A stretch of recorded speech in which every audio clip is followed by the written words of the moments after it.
Hi, welcome to our webinar, Beyond Inflammation, Understanding Fibrosis and Colitis Through Preclinical Models. I'm Caitlin Perello, and I'm the Director of Research Operations at BioModels. And I'm joined today by Jessica Durant, Director of Pathology at DTR Labs. We're going to start today with a quick overview of our companies and how we work together. And we'll then move on to some introduction and background.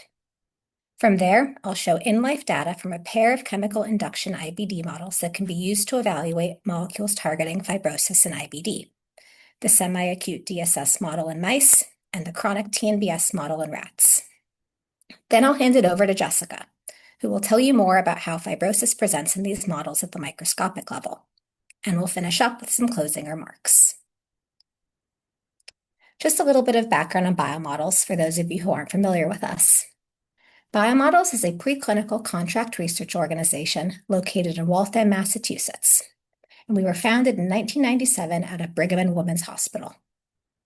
We specialize in highly translational models of human disease for a wide variety of clients, with therapeutic expertise in inflammation and autoimmunity, fibrosis, pulmonary disease, microbiome research, oncology, cancer supportive care, custom modeling approaches, and more. To date, we facilitated over 100 compounds into patients across multiple indications. Jessica, can you tell us more about DTR Labs? Of course, thanks, Caitlin. DTR Labs is a non-clinical CRO that offers histopathology services. We founded in 2021 by a group of former colleagues, and our headquarters are in Dallas, Texas. Last year, we opened a branch in the Boston Medford area of Massachusetts.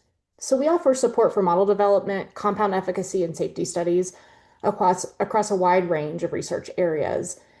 And our approach is using an integrated team of scientists and pathologists so that we can focus on collaborative solutions with your team. And some of our services include consultation to understand your program's questions and maybe the endpoints that can help answer those questions. Then we can follow up with histology, histochemical staining, advanced staining like immunohistochemistry, in situ hybridization, and multiplexing of those different assays, slide imaging, including bright field and fluorescent options, anatomic pathology evaluation of slides by a board certified pathologist who also offer oversight of digital pathology where we can quantify using image analysis.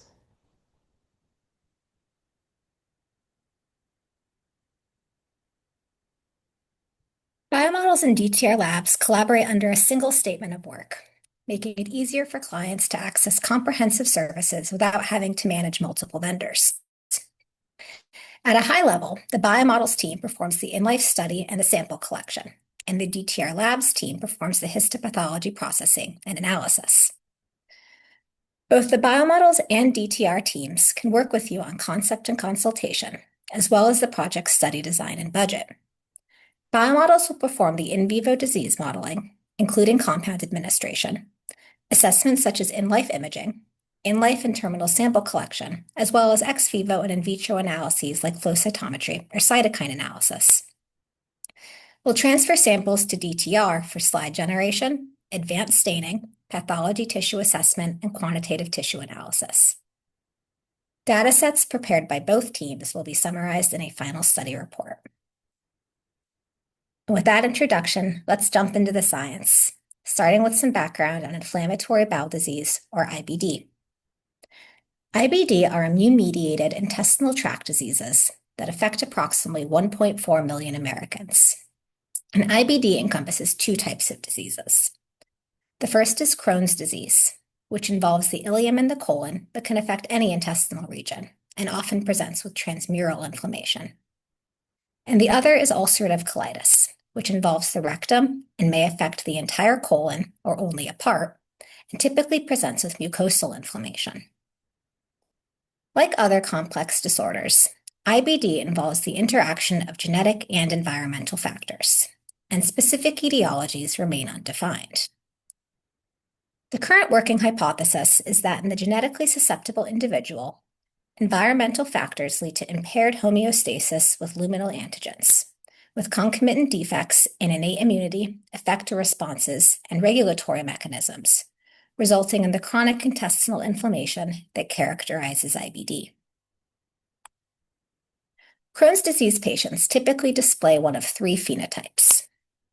The first disease presentation is non-stricturing or non-penetrating disease, characterized by inflammation only, and it doesn't typically present with chronic complications. The second disease presentation is penetrating disease, which is characterized by fistulas and abscesses. And the third disease presentation is stricturing disease, which is characterized by progressive bowel thickening and lumen narrowing. It's the third disease presentation, stricturing disease, that is most relevant to what we'll be discussing in this webinar. The chronic intestinal inflammation that characterizes IBD causes epithelial barrier disruption and tissue destruction. Ultimately, the inflammatory activity resolves, and resolution is associated with a repair process that facilitates tissue remodeling.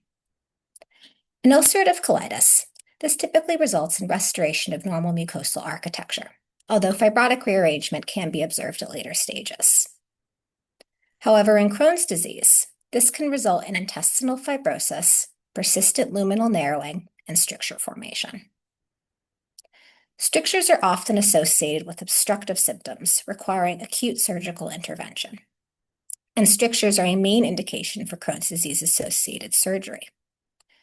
Notably, the anti-inflammatory therapies that are a modern treatment strategy in IBD do not treat strictures.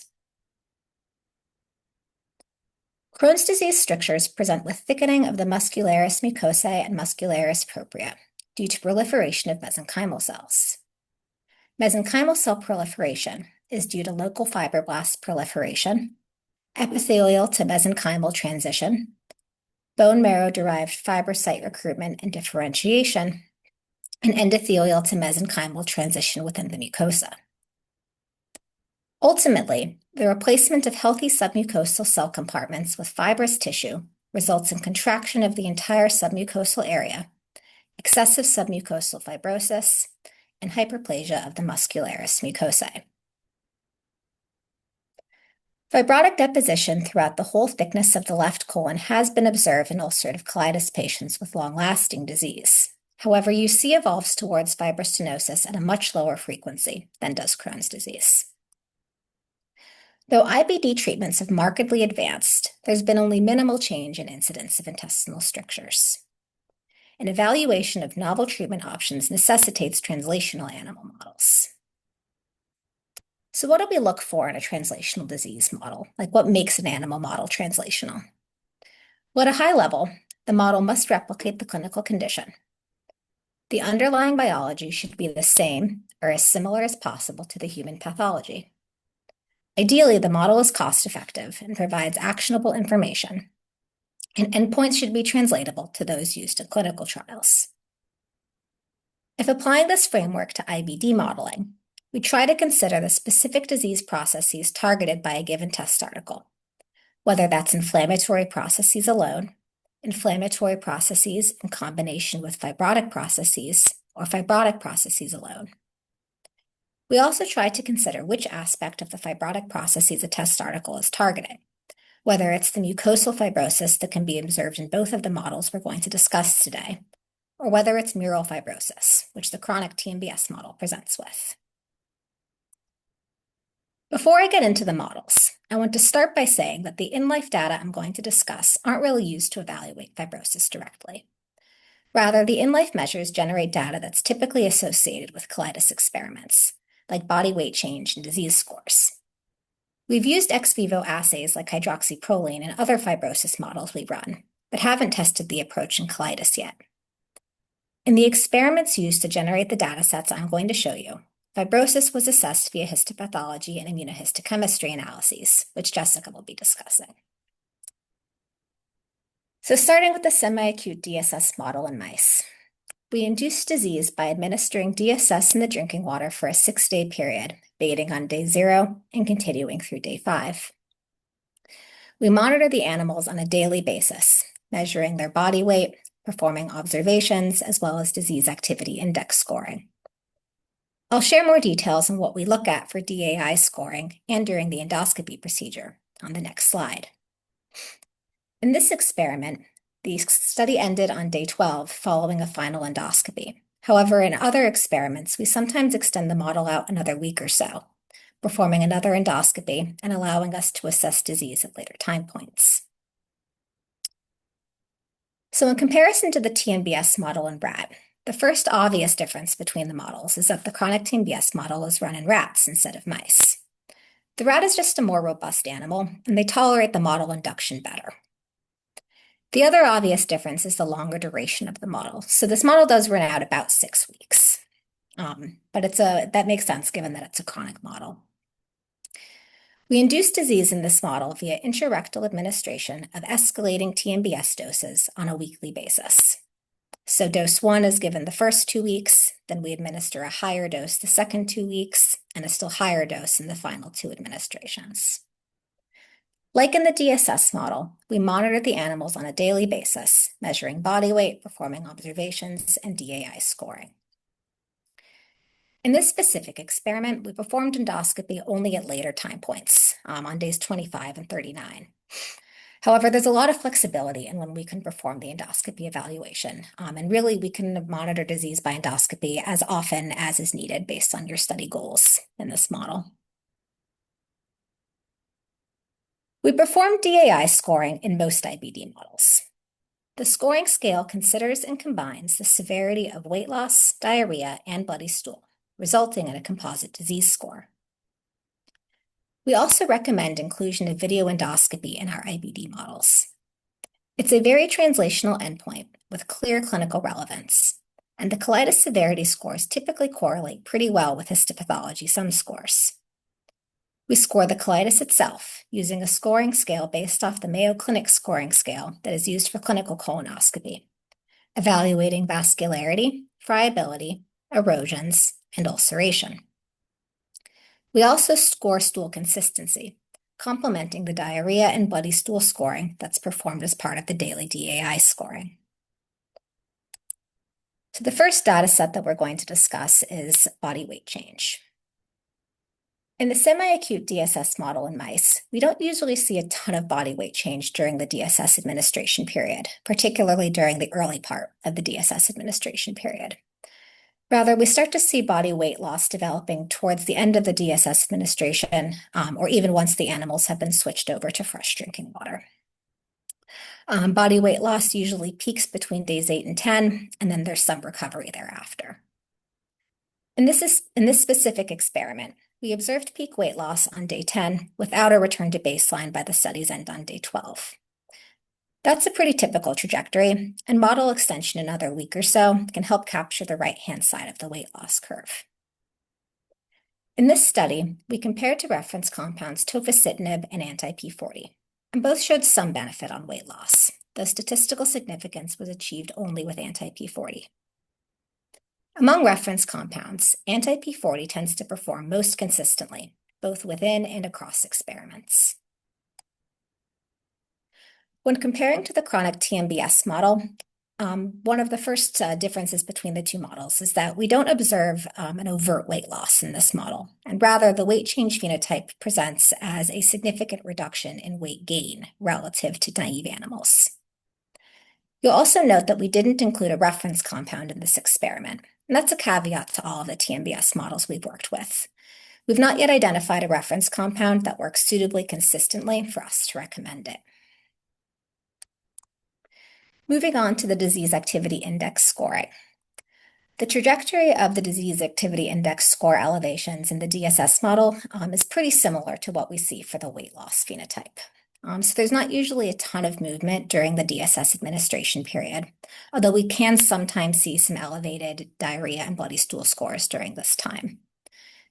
Usually we start to see the DAI scores increasing once the animals come off the DSS water. And in this experiment, DAI scores peaked on day 11 with some recovery on day 12.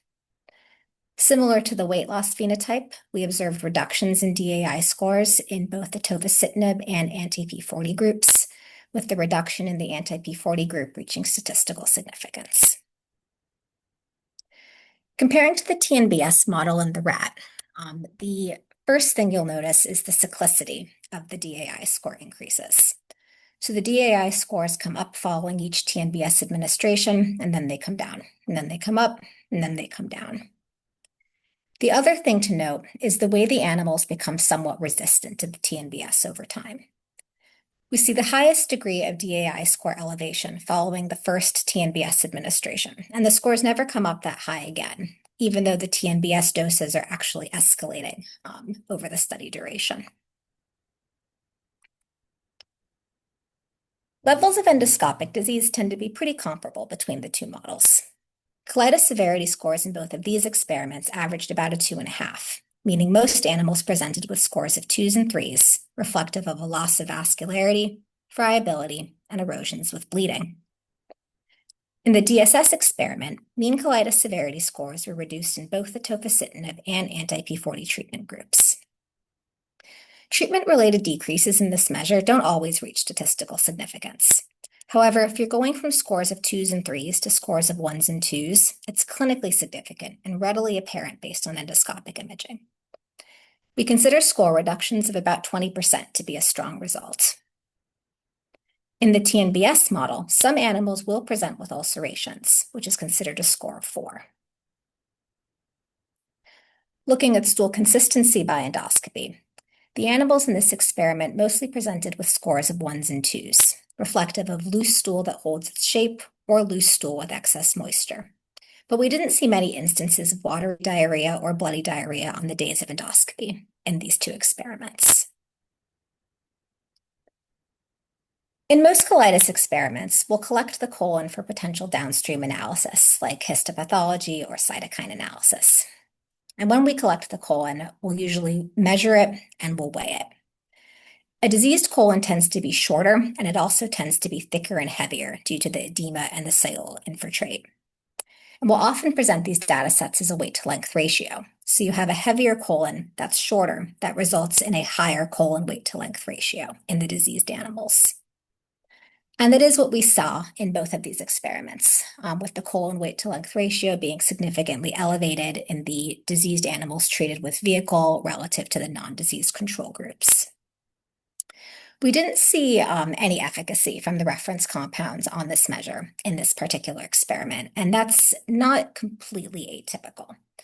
We do sometimes see efficacy both from reference compounds and from client test articles on this measure, but it does tend to be a little bit more of a crude measure. So you can nearly always see that disease was induced looking at this measure, but it's a little bit harder to see disease reductions at this measure, or by this measure, excuse me. I also wanted to mention that in the TNBS model in rats, we can sometimes see evidence of fecal impactions in the animals. So the colons in those animals get very big and very heavy. And finally, I did want to quickly mention that we also run the TNBS model in rat in an acute setting. I'm not going to have time today to really get into the data, but when we run the model in an acute setting, we induce disease via a single intrarectal administration of TNBS on day 0. We perform endoscopy on days 4 and 7, and the studies usually end on day 7. With that, I'm going to hand things over to Jessica, who's going to tell us a little bit more about what you can expect to see in terms of histopathology and fibrosis in these models. Thanks, Caitlin. So, as we transition to the histopathology portion, I'd like to orient you to the tissues we'll be focused on today. So, in both the mouse and the rat, the chemical induction models are typically most severe in the distal colon, which I've shown here in the black box. And then when we perform histology, we maintain this orientation. So, it's a longitudinal section of the colon. And here we've stained with hematoxylin and eosin. The normal histology of the mouse and the rat distal colon are shown. And because it's a larger animal, as you might expect, the rat colon is considerably larger than the mouse. And these two images are taken at the same magnification. So as we go through today, just kind of keep in mind that the rat is always going to have a little bit larger structure than the mouse. So let's start with some of the features of DSS. Now, for this particular study, euthanasia occurred on day 10 rather than day 12, as Caitlin showed, but that's definitely kind of within the range of what we see for this model. So throughout, I'll be referencing various compartments of the colon. So I want to orient you to those now. So with DSS, we see that there's a marked thickening of the mucosa, which is shown here on the left. And what the reason for this thickening is a combination of things like inflammation, changes to the lamina propria that are associated with damage to the mucosal glands. We also see hyperplasia, so there's thickening and distortion of the normal colonic glands. And that's as a reactive response to this central area I'm showing of eroded mucosa where we've lost the surface epithelium. In addition, we're going to see thickening of the submucosa that's pretty mild, and that's typically due to inflammation and sometimes some edema. However, one thing I do want to point out specifically for this model is that hypertrophy to the muscularis mucosae and the muscularis externa, which are labeled here, is very minimal in the DSS model.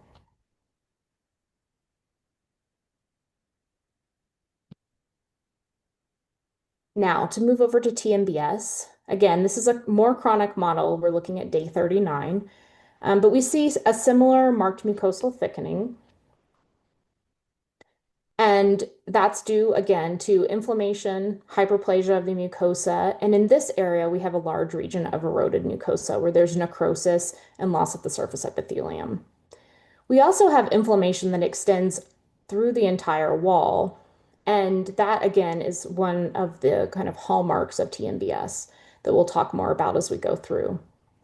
There's really notable hypertrophy of both the muscularis mucosae and the muscularis externa. So you can see the comparisons between the two naive on the left and the dosed on the right. And that's a really critical feature of TNBS. And we'll, again, talk more about that as we move through. So when we put these next to each other, you can see the differences right away. Basically, the DSS being limited to the mucosal region of the colon, and the TNBS model having transmural lesions that extend the full thickness. So to increase our specificity, we like to separate out the mucosal and mural regions for both scoring and quantification. And we'll start here. In the darkened area is the part that we're going to ignore for the time being, and we'll start in the mucosa with histopathology scoring. So these are some scores that we generate for these models. And so the sum score is kind of encompasses overall disease severity. This is going to include inflammatory cell infiltration or inflammation, damage to the glands, such as injury or loss, erosions, which again is loss of the surface epithelium luminal to the muscularis mucosae, and reactive epithelial hyperplasia, which is responsive to that lesion. These tissues are scored on a scale from 0 to 5 based on the extent of tissue affected, and then we add them up to generate a sum score. So with the DSS model and the TNBS model, we see a significant induction with either DSS or TNBS administration as compared to naive animals. And while we're not specifically comparing them in this figure, it does appear, and in general, this is our sense, is that the DSS model is a little bit more severe, and that's likely due to the time course. One feature I did want to point out is that erosions are highly prevalent in both models, with around 92% of animals in the DSS model and all animals in this particular study from the TNBS model showing erosions. So let's talk a little bit more about the mural lesions. So the mural histopathology scores primarily focus on inflammation, so extension of those inflammatory cells into the submucosa and the tunica muscularis externa, as well as ulcerations. And this is loss of the tissue deep to the muscularis mucosae, so a true mural tissue damage. So, although we see statistically significant induction of mural inflammation in both models, DSS and TNBS, we have much better induction and better development of mural lesions and inflammation, in particular in the TNBS model. Really importantly is that ulcerations are not seen at all in the DSS model, while about 20% of animals in this particular study had some evidence of ulceration somewhere on the slides. And that really corresponds well with the endoscopy findings that Caitlin discussed earlier. So to recap, ulceration and mural inflammation are the primary features that are going to differentiate the TNBS and DSS models on H&E. But as we promised in the title of this talk, we're going to move past inflammation and those features and assess the development of fibrosis in these models. So we'll move on now to some collagen IHC. So here we have images of the mouse and rat colon, same orientation, mouse on the left, rat on the right. And these slides have been stained with immunohistochemistry using a cocktail for collagens 1 and 3, which are some of the most common markers for collagen that we use. In these and the following images, collagen will be visualized with the DAB chromogen. So you'll see this brown staining, which corresponds with the presence of these collagens in the tissues. So in these normal colon segments, you can see a considerable amount of collagen is present normally, and that's expected. It's both present within the mucosal lamina propria between the colonic glands and within the submucosa. And in the submucosa, it's kind of the most well-defined region that's going to have collagen present. One thing to note here is that it does appear that there's a little bit more mucosal and submucosal collagen in the rat, and that's likely associated with their larger size. It's a larger organ. So here, the collagen immunolabeling is detected by image analysis algorithm, and we use specifically Visiopharm software to do this. The detected collagen here is shown in the red label, and I'll use this type of detection to show the collagen in several following slides. So here we have collagen 1,3 immunohistochemistry in colons from the DSS and TNBS models. So like I showed before, I'm going to flash up some of these regions because we like to separate out the regions. We tend to see that there's differences in the collagen deposition across the mucosa, the submucosa, and the muscularis externa, in addition to differences between what's an intact mucosa and an eroded mucosa. So I've annotated those here. And what we see, particularly in the areas of erosion, is that increased collagen is present, and that's kind of a new deposition as compared to the controls. We see that this is spatially associated with erosions, and so the erosions are marked here in this kind of green highlight. We do see a little bit of an increase in collagen in the submucosa, and that's much more profound in the TNBS model. And I'm going to flip back here to give a better view of this. One other important thing that we see specifically with chronic TNBS is this feature I've captured here. And this is the development of granulation tissue. And this is a feature that is really, it's sort of sporadically observed, but it's only with TNBS. And so what we see is that the collagen bundles are oriented in parallel, both with their adjacent collagen bundles and along the long axis of this section. This is a perpendicular arrangement to the blood vessels, which you can see are these non-staining structures that are kind of tubular, extending down from this eroded surface. And the presence of granulation tissue tells us that the tissue remodeling is going to behave a little bit differently in the TNBS model as opposed to the DSS model. And so here I have the detection again, where the collagen is identified using image analysis and then labeled with the red label here.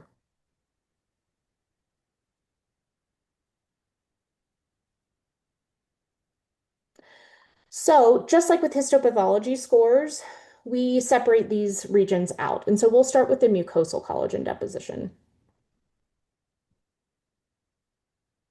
So these figures show collagen 1,3 quantification normalized to tissue area. Although when we use a normalization to tissue length, which is another option, we see very similar trends. I've limited these data to the DSS vehicle and the day 39 TNBS dose groups for simplicity.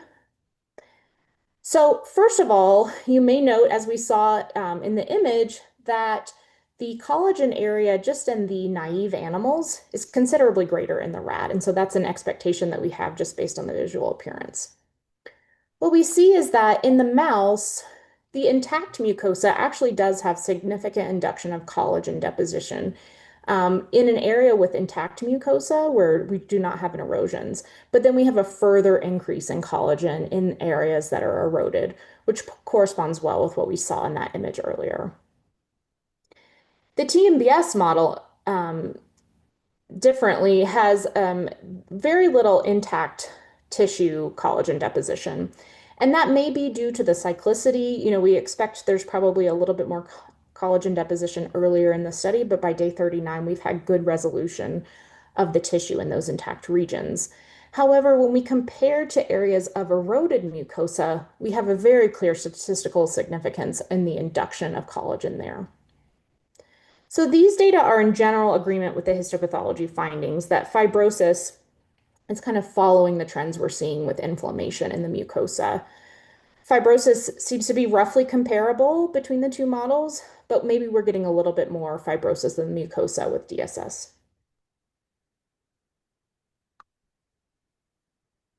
So moving on to mural collagen, we start to see a much different trend between the two models.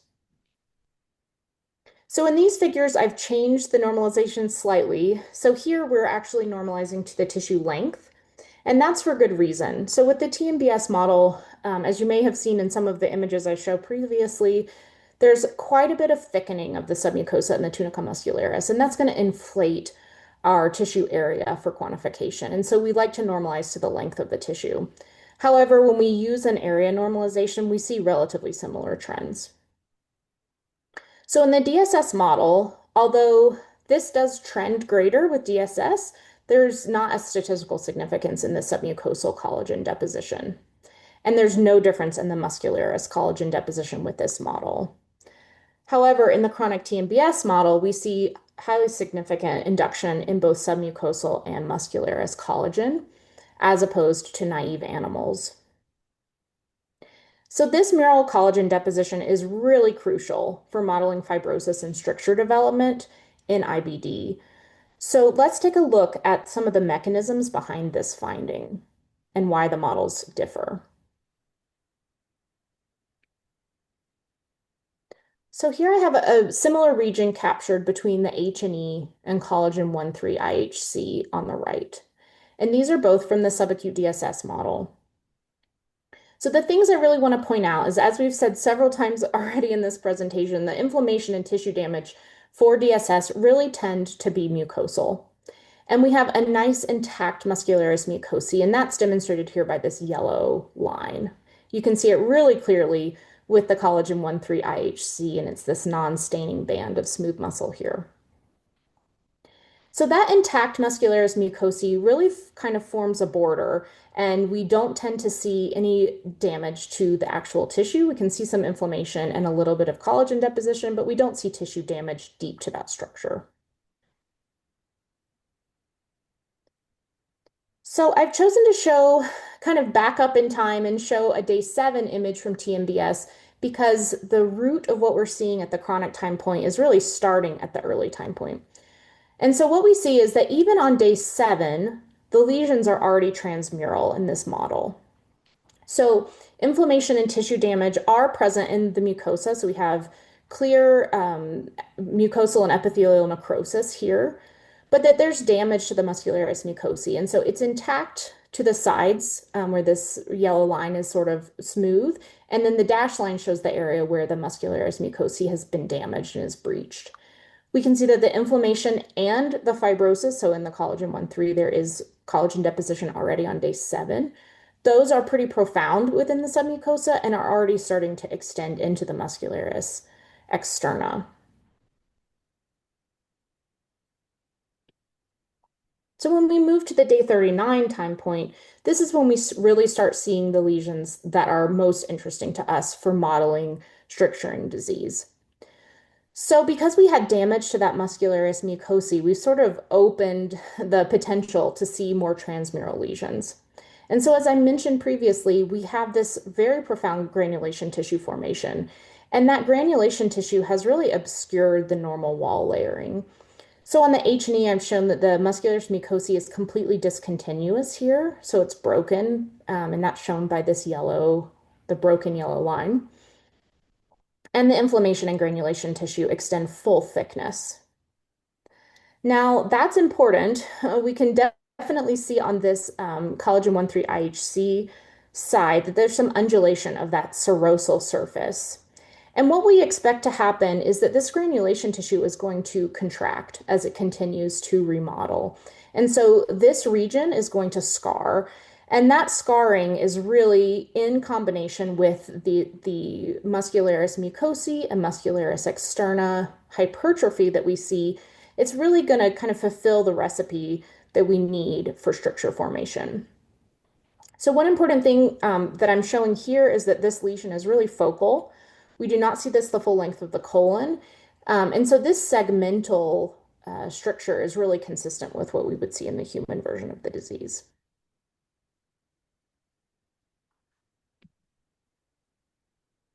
So to review the features of these models, DSS and TNBS have slightly different effects on animal weight, but similar effects on in vivo disease activity and endoscopy findings. Similarly, colon weight to length ratio are increased in both models, which relates to the fairly similar histopathology findings where both DSS and TNBS induce comparable inflammation and gland damage and loss that are restricted to the mucosa. Only with TNBS do we see development of ulcerations, transmural inflammation, transmural fibrosis, and muscular hypertrophy, which are critical potentiators for stricture formation. And as you might expect, just with everything, both models have individual benefits and drawbacks. So DSS is, of course, a shorter model. We're looking at a smaller species, and so if it's an efficacy study, less test article would be required for dosing. And we have some fairly reasonable standard of care comparators. However, it lacks the chronicity. So if the target is a fibrostenosing disease, we don't have that component develop in the DSS model. With TNBS, of course, the pro is the chronicity and the development of those kind of rare, harder to identify lesions that are, basically what we're trying to model with the fibrostenosing diseases. Some of the cons, of course, it's a longer duration. It's not optimal for many programs to have a very long study that takes 6 weeks to develop. It's a larger species, so we do require a little bit more compound if we're dosing. And then, as Caitlin mentioned, the standard of care is a little bit more difficult in the rat.